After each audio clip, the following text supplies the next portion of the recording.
বিসমিল্লাহির রহমানির রহিম। আসসালামু আলাইকুম। সৃষ্টি একাডেমিক স্কুলের অনলাইন ক্লাসে আবারও তোমাদের শুভেচ্ছা জানাচ্ছি। প্রিয় শিক্ষার্থীরা, আশা করি সবাই বাসায় আছো, ভালো আছো, নিরাপদে আছো। আমিও আলহামদুলিল্লাহ ভালো আছি। আমি আজকে তোমাদের সামনে আবারও আরেকটি বাংলা ক্লাস নিয়ে আসলাম।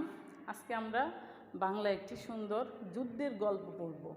দেখো, আমাদের গল্পটার নাম কি? মুক্তিযুদ্ধের একটি সোনালি পাতা। মুক্তিযুদ্ধটা কি? মুক্তিযুদ্ধ হচ্ছে দেশকে স্বাধীন করার জন্য যে লড়াই আমাদের মুক্তিযোদ্ধারা করেছিল, সেটাই, তাই না? দেশকে স্বাধীন করার লড়াই হচ্ছে মুক্তিযুদ্ধ। সেই মুক্তিযুদ্ধের একটি সোনালি পাতা এদেশেরই একটা গ্রামের একটা ঘটনার কথা এখানে উল্লেখ করা হয়েছে। চলো আমরা তাহলে সেই ঘটনাটা একটু জানি, দেখি। 1971 সালে মুক্তিযুদ্ধ হয়েছিল, আমরা সবাই জানি, তাই না? আমরা মুক্তিযুদ্ধ দেখিনি, কিন্তু আমাদের মা বাবা, দাদা দাদির কাছে আমরা অনেক গল্প শুনেছি মুক্তি সেনাদের অনেক গল্প আমরা শুনেছি। চলো আজকেও দেখি এই গল্পের মধ্যে একটি গ্রামের মুক্তি সেনারা কীভাবে যুদ্ধ করেছিল, আমরা সেটাই জানব।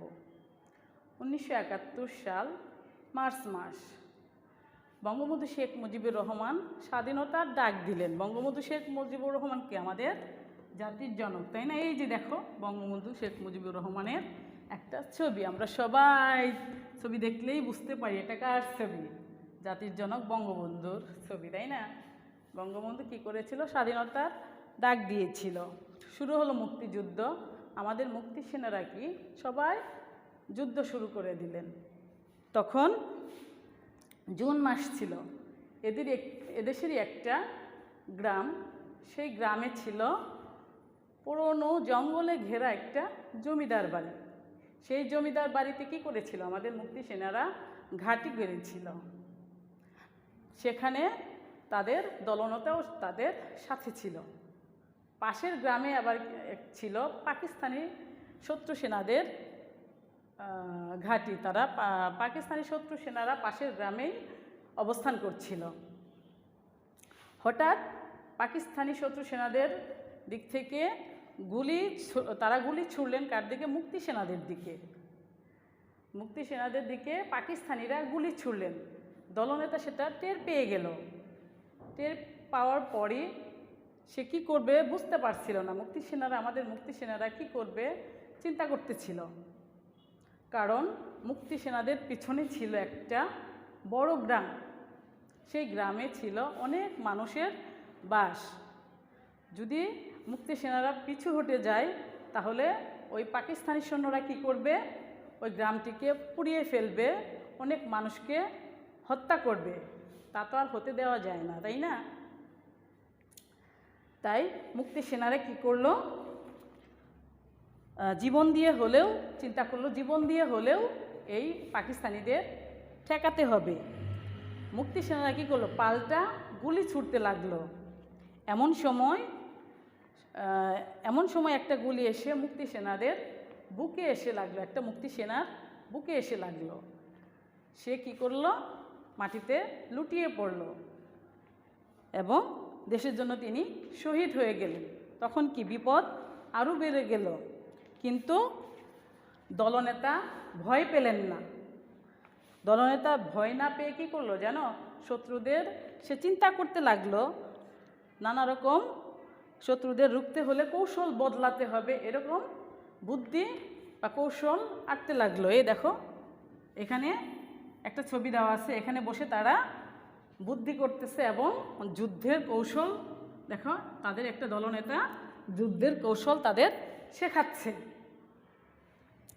এখানে যুদ্ধের কৌশল শেখাচ্ছে কিভাবে যুদ্ধ করতে হবে। তখন মুক্তি সেনারা কী করলো? শত্রুদের রুখতে কৌশল বদলাতে লাগলো।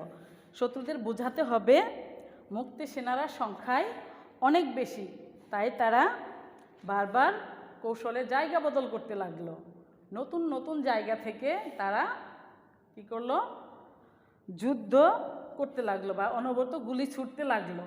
মুক্তি সেনারা নতুন জায়গা চেঞ্জ করে, জায়গা বদলিয়ে নতুনভাবে যুদ্ধ শুরু করলো, অনবরত গুলি ছুটতে লাগলো। বুদ্ধিটা তাদের কাজে লাগলো। এমন সময় এক সময় কী করলো, শত্রুরা তাদের গুলি কমিয়ে দিল। মুক্তি সেনাদের বুদ্ধি ও সাহসে শত্রুরা পিছু হটে গেল, গ্রামটি রক্ষা পেল। এই ঘটনাটিই ছিল মুক্তিযুদ্ধের একটি সোনালি পাতা। তাহলে এখানে দলনেতা কি করেছিল জানো? এই যে অনবরত গুলি করছিল, এই দেখো পাকিস্তানি সৈন্যরা কী করছে, ট্যাঙ্ক নিয়ে অনবরত মুক্তি সেনাদের উপর গুলি চালাচ্ছিল, দেখেছ? তাহলে এই গল্প থেকে আমরা কি শিখলাম? এখানে দলনেতা কি অনবরত গুলি চলা দেখেও কিন্তু ভয় পাননি। সে কি করেছিল, সবাইকে নিয়ে বুদ্ধি করে কৌশলে বারবার কি করলো, জায়গা বদলিয়ে বদলিয়ে নতুনভাবে যুদ্ধ করলো, বা নতুন জায়গা থেকে অনবরত নতুন নতুন আড়াল থেকে অনবরত গুলি ছুটতে লাগলো। এতেই পাকিস্তানি শত্রুরা কি ভয় পেয়ে গেল এবং তারা পিছু হটে গেল। তাহলে আমরাও কি করব, কোনো বিষয়ে ভয় পাবো না, সাহস নিয়ে এগিয়ে যাব। নতুন নতুন কৌশল, বুদ্ধি ও সাহস নিয়ে এগিয়ে গেলে ইনশাল্লাহ আমরাও সব কিছুতেই জয়ী হতে পারবো। এখানে যেমন এই মুক্তি সেনারা জয়ী হয়েছিল, গ্রামটাকে রক্ষা করতে পেরেছিল, তাই না? আশা করি তোমরা সুন্দরভাবে এই গল্পটা বুঝতে পেরেছো এবং বাসায়ও তোমরা এই গল্পটা সুন্দর করে রিডিং পড়বে, বারবার রিডিং পড়বে। রিডিং পড়লেই কিন্তু আমরা প্রশ্নের উত্তরগুলা, শূন্যস্থানগুলা এমনিতেই পারবো। তাহলে আজকে এ পর্যন্তই। তোমরা সুন্দর করে গল্পটা পড়বে এবং আমাকে জানাবে গল্পটা পড়ে তোমরা কি শিখলা। আমি কিন্তু জিজ্ঞেস করব কি শিখেছ। আচ্ছা, তাহলে আজকে এ পর্যন্তই। সবাই ভালো থেকো, সুস্থ থেকো, নিরাপদে থেকো। আসসালামু আলাইকুম।